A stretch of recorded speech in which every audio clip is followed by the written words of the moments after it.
হয়েছিল তো। আজকে যারা আজকে এইখানে ওনারা যে কথাগুলো বললেন, আরে বলবার দেন, শামসুল আলম প্রামাণিক ধানের শীষের মনোনীত প্রার্থী ছিলেন। ইমাজউদ্দিন প্রামাণিক কলসিনিয়া দাঁড়াইছিলেন, লতিফ শেখ নৌকালিয়া দাঁড়াইছিলেন, ঠিক কিনা? সেই দিন অল্প কিছু কয়েক হাজার ভোটে শামসুল আলম প্রামাণিক হেরে গেছিল, সঠিক কিনা? কার জন্য হেরে গেছিল আপনারা জানেন না? এই ডাক্তার টিপুর নেতৃত্বে, ডাক্তার টিপুর নেতৃত্বে সেই দিন কিন্তু কংগ্রেস মার্কে ভোট দেওয়া হয়েছিল। আরো আমি বলতে চাই, এই যে আমাদের বিএনপির যে কমিটি গুলো হলো, এই যে বিএনপির কমিটি গুলো হলো, এই কথা শুনেন, আপনার কথা বলবেন না। বিএনপির কমিটি হলো, আহ্বায়ক কমিটি হলো, একই সঙ্গে সবাই মিলে প্রোগ্রাম করা হলো।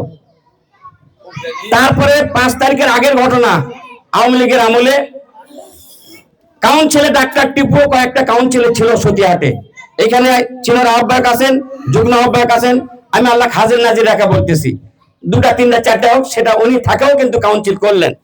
ওপেন কাউন্সিল করা হলো মৈনমে 6 নম্বর ইউনিয়নে।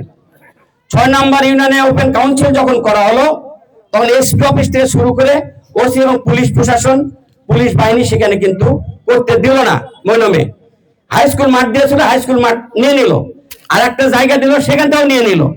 তারপরে মাছ বাজারে যায়, মাছের গন্ধ টন্ধ থাকা যায় না, সেই দিন কিন্তু মাছ বাজারে করা হয়েছিল। তারপরে ওপেন করা হলো কালকাপুর ইউনিয়ন। তারপরে যখন আর করতে দিবেই না, তখন বলা হলো প্রশাসন থেকে যে আপনারা ইনডোরে করেন। এই ইনডোরে কিন্তু খালি মান্দাতেই হয়নি, এইটা মহাদেবপুরে হয়েছে, অন্যান্য উপজেলাও হয়েছে। এবং ইনডোরে মানে ঘরের মধ্যে, যেটা একটা হল রুমে, এই প্রশাসন সেসব জায়গা দিয়েছে। মহাদেবপুর বলেন, ওই আপনার ওই পোরশা বলেন, অনেক জায়গায় কিন্তু এরভাবে ওই ইউনিয়ন কমিটি গুলো হয়ে গেছে। হওয়ার পর তারা কিন্তু কাউন্সিল করছে। কিন্তু আমাদের মান্দার দোষ কি? এখানেও কিন্তু ইনডোরে করা হয়েছে।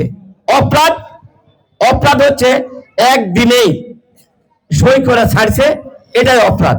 কিন্তু ওইখানে আলাদা ব্যানার, আলাদা দিন, আলাদা তারিখ, সবকিছু করে কিন্তু সেদিন কমিটি করা হয়েছে আলাদা আলাদা ভাবে। এবং ইউনিয়ন নেতৃবৃন্দ সবাইকে বলা হয়েছিল, আপনারা সবাই সম্মিলিত ভাবে, ঐক্যবদ্ধ ভাবে আপনারা, আচ্ছা শেষ করছি, এই কথা বলে শেষ করতেছি। তো এখন শেষে তখন বলতে মানে ইয়ে করলো কম্প্রোমাইজ ইউনিয়ন কমিটি। তখন ওরা বললো যে না, আমাদের করার কিছু নাই, আমরা পারলাম না, যেটা হলো বাদ বাকিগুলো আপনার আহ্বায়ক কমিটি, আপনারা সুন্দরভাবে যেটা করবেন সেটা আমরা মেনে নেব। প্রত্যেক ইউনিয়নের আহ্বায়ক কমিটির আহ্বায়ক সহ যারা আহ্বায়ক কমিটি ছিল, তারা কিন্তু মতামত দিয়েছিল। এই দেওয়ার পর যখন কমিটি ঘোষণা হলো, আজকে যে ভাইয়ের লোকেরা এখানে প্রতিবাদ জানাচ্ছে, আমরা বিভিন্ন মিটিং সিটিং এ কিন্তু তাদেরকে আহ্বান করছি। সেই দিন যখন এই কমিটিগুলো করা হলো, বিভিন্ন ইফতার মাহফিল, জনসভা করে, সেইখানে কিন্তু ডাক্তার একরামুল বাড়ি টিপু বলেছিল, আমরা ওইসব কমিটি মানি না, মানি না, মানি না, মানি না। এটা সত্য না মিথ্যা? তারপরেও ওনারা কিন্তু আমরা 2 ভাই একত্রিত হয়ে আপনার আনন্দ মিছিল করলো, মিষ্টি বিতরণ করলো, সাংবাদিক সম্মেলন করলো, ড্যান্স দিল। সেদিন কিন্তু মান্দাত কোনো মিষ্টি ছিল না। ওনারা আমার বড় 2 ভাই করলেন, ঐক্যবদ্ধ হয়েছেন, ভালো কথা। তারপর আমরা কিন্তু সবাই মিলে একসঙ্গে পলিটিক্স করতে চাই। তাহলে এখানে ভাগ কে করলো? ওনারাই তো করলেন। তারপরে এখানে বারবার যদি দাওয়াত দেওয়া হয়, ওনারা আসেন না। আমরা বিভিন্ন মিটিং সেটিং ইফতার পার্টি এখানে করা হয়েছে, দাওয়াত দিলে ওনারা আসেন না। তার জন্য কে দায়ী? আমরা তো দায়ী নই।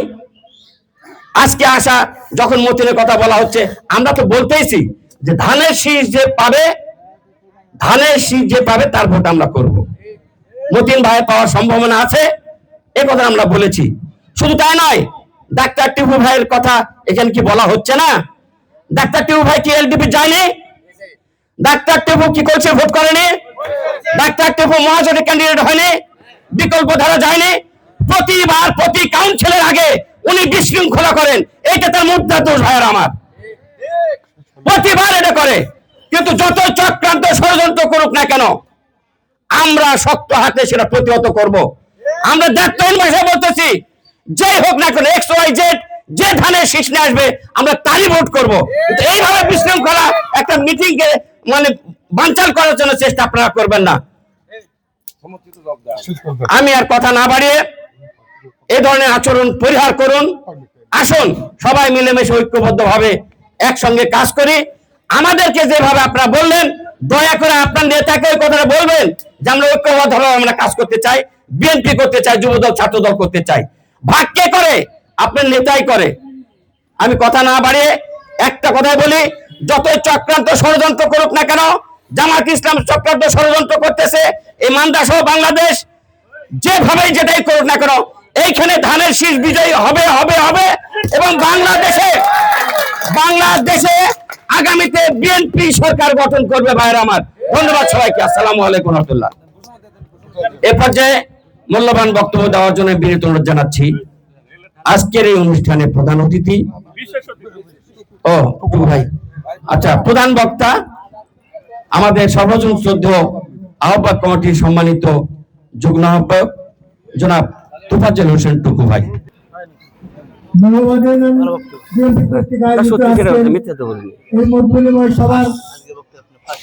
সম্মানিত সভাপতি, এখানে উপস্থিত মঞ্চে উপস্থিত আজকের প্রধান আকর্ষণ প্রধান অতিথি একেএম নাজমুল হক নাজু ভাই সহ উপস্থিত মান্দা উপজেলা বিএনপির বিভিন্ন পর্যায়ের নেতৃবৃন্দ, সিনিয়র নেতৃবৃন্দ, যুবদল ছাত্রদল সকল অঙ্গ সংগঠনের নেতৃবৃন্দ এবং আমার সামনে উপবিষ্ট অত্র ইউনিয়নের বিএনপি পাগল সম্মানিত সুধীমণ্ডলী, সকলের প্রতি রইল আমার সংগ্রামী অভিনন্দন সহ সালাম।